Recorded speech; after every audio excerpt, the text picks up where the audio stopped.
Second Vice President Danica, and I'm 18 years old, and now I am here to invite all of you to join our youth ministry. And we are here to present and to perform. Everyone, we will help you to gather and also to help you to understand what is youth and who is God in your hearts. And it's our vision to help everyone to develop a community and our mission to evangelize the community around the world. That's all. Thank you. Good afternoon, everyone. I'm Alan Gabriel Alfongoy, your secretary here in St. Joseph Husband of Mary Chaplain's Youth Ministry. Nang gina-invite ka mo namon sa amon nga third elimination sa November 10, and niaraman kami ng free musical instruments and music theories nga lessons every Saturday sa morning ng ages 5 and up, and then sa afternoon naman 13 and up. That's all. Hello everyone, my name is Sheila May Makapala. I'm the treasurer of Youth Ministry, and I'm here to invite you all to join in our youth to teach some mga bata man nga maging youth kami while kami grow may mga little man nga mabulos amon nga maging youth diri sa St. Joseph Husband of Mary Chaplain's para magpadayon sa mga activities nga nigimoon para maka-participate sa maka-gain sa ila nga faith kay God. That's all. Thank you.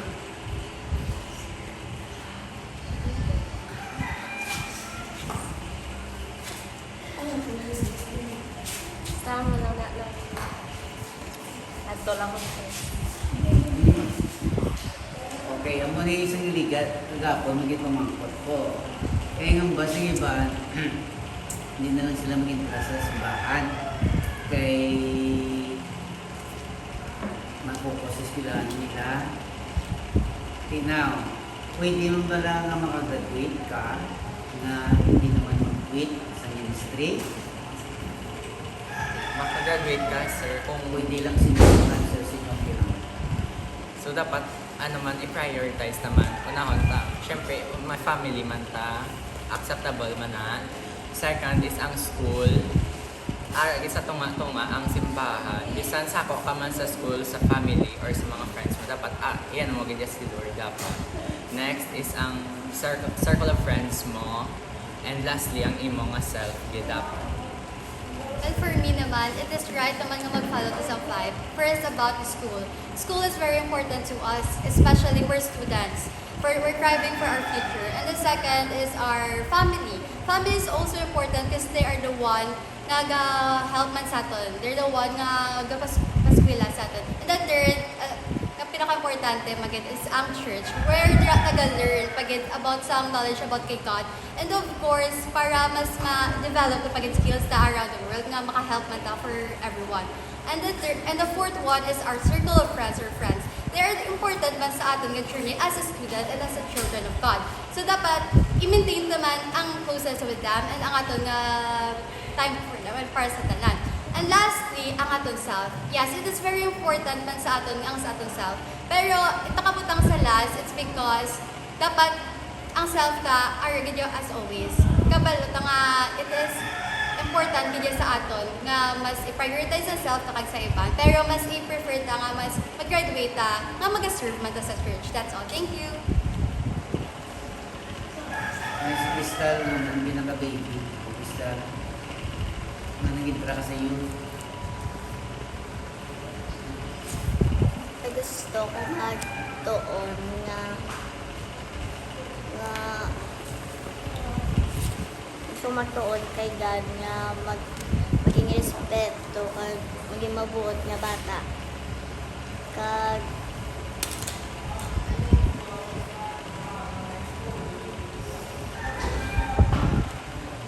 Kanta, di ba? Kakanta man.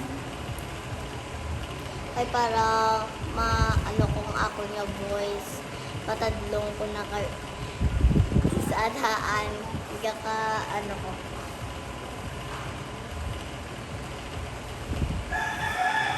naka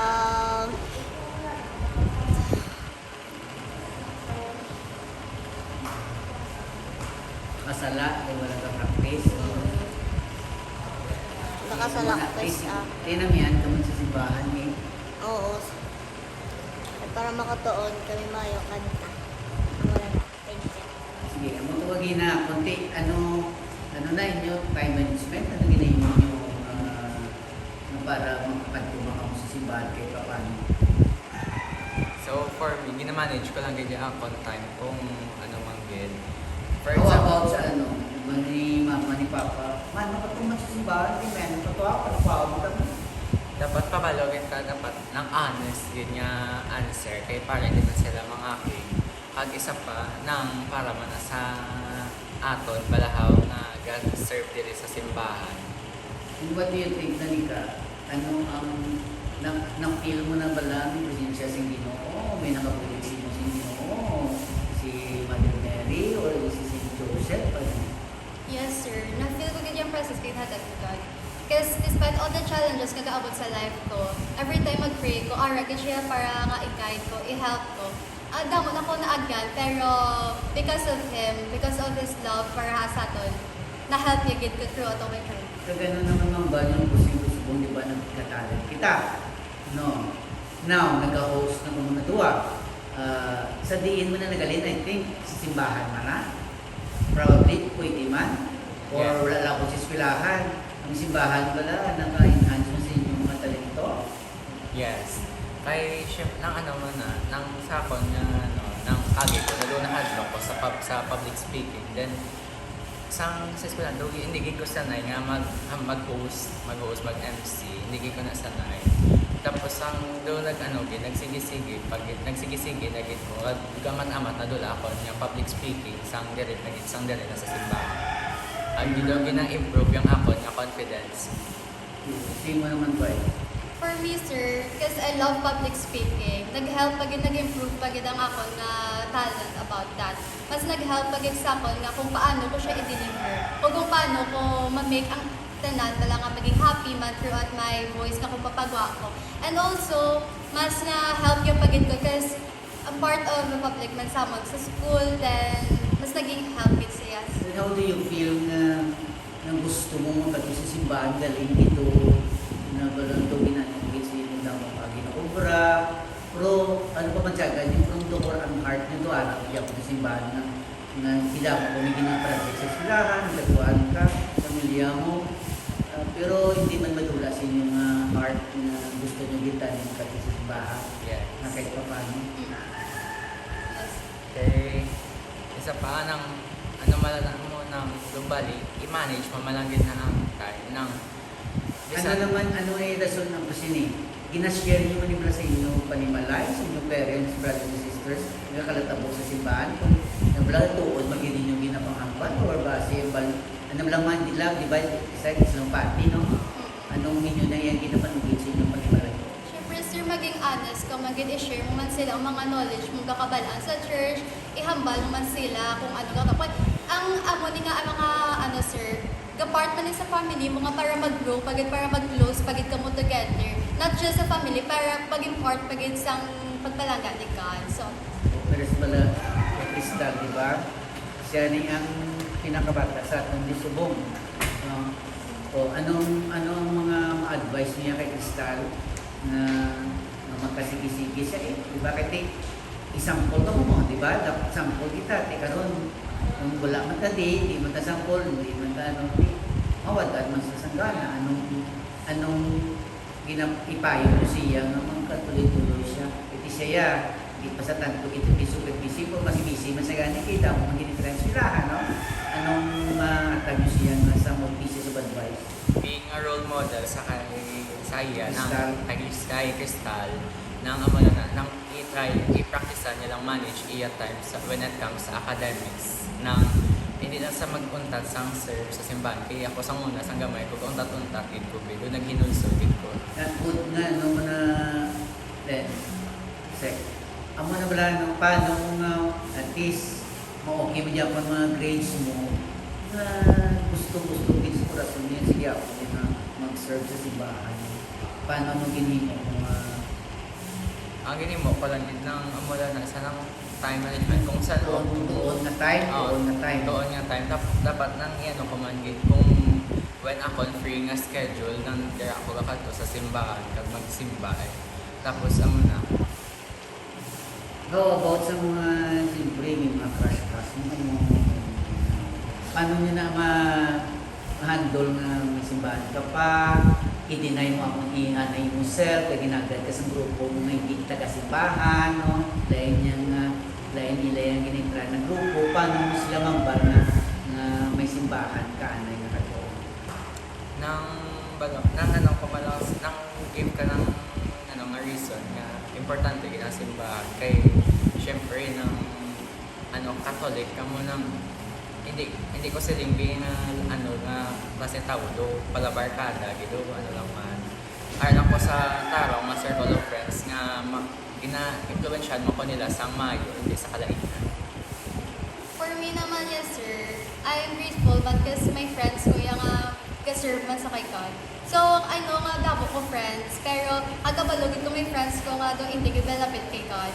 And may friends ko nga kung sa baga, nag-blast man siya kambala, like, kay na-encourage ko sa mag-serve pagit sa Ginoo and now gasimba na siya, like, amo na. And about to sa mga crush na sir, they're just inspiration para sa aton, para like maganahan ko sa mga works ng ground ta. Siyempre, tao ka man, no? Yes, we have feelings man sir. So, Kaya mo na tutuloy na ginamban yung paano na siyempre balaan yung mga panahon subong nang lang mapili ka man sa mga friends. So mo na yung pili mo siyempre. Now, ano naman yan hindi sila kung mga nega na sila. mga negative people. Mga negative ka, may balaan nung ginay mo sa mga friends yung mapili yun na parang kahit pa paano sa mga buwinan na. Actually, sir, ako itong kambal, kung may friend ko nga muna. Like, negative, kasi siya, sir, arrogant siya always, like, galagaw siya. Wala, problema sa pamilya yan. Like, may mga probleman siya. And, syempre, as a server, man lang serve kay God, sa community. And, syempre, gina-reach out ko man sa, like, kung ano, give na sa feeling, mag-serve sa Ginoo, kag kung sino ang Ginoo. So, it's better, magiging sir na mag-share ta sila about sa kay God, kay para mas maano man nila ang presence ni God para. Yes. That's why, di ba, kung isang kapunta ni importante, galing na mag-enroll ka mo, di ba, model ka mo kay good like na kapinpang ng friends mo, makilala ka, kasi bata po, hindi na sila mo na, ha? Di dapat, halo, kita dito sa mga mo. And kita, di ba, communicators ang gani, faith, hope, and love. Di ba mo na, dapat naman yan. So, iniyaton, consider to ni isa ka evangelization sige ng bawat. Ano pagit madugay yung pang-imbita ka pang sa atong mga pamatanan. If mag-join ka mo, hindi ka mo makuya, kay ari gid kami para magbulig sa inyo nga kabalo man sa kalabrahon dire sa sa church kag at may pamahaw man kami di ng every time na may mga meeting dire. Okay, as a manang, not just a manang, kag-officer here, syempre, ari kami din para to help you guys, para manong pagid and mag-gain pagid knowledge you throughout your journey, para mas ma-experience you man what is the feeling of serving God. Because it is very important to us to help everyone nga with the heart, we can give to God sa atin. So, Galing kung isa, di ba, problema kita, kay wala kita galas tuhod. Di ba, hindi, gani? we would like to invite everyone na share your blessings magsamon. Open gid kami for sponsorship, kag very thankful gid kami sa inyo kung ano mahal.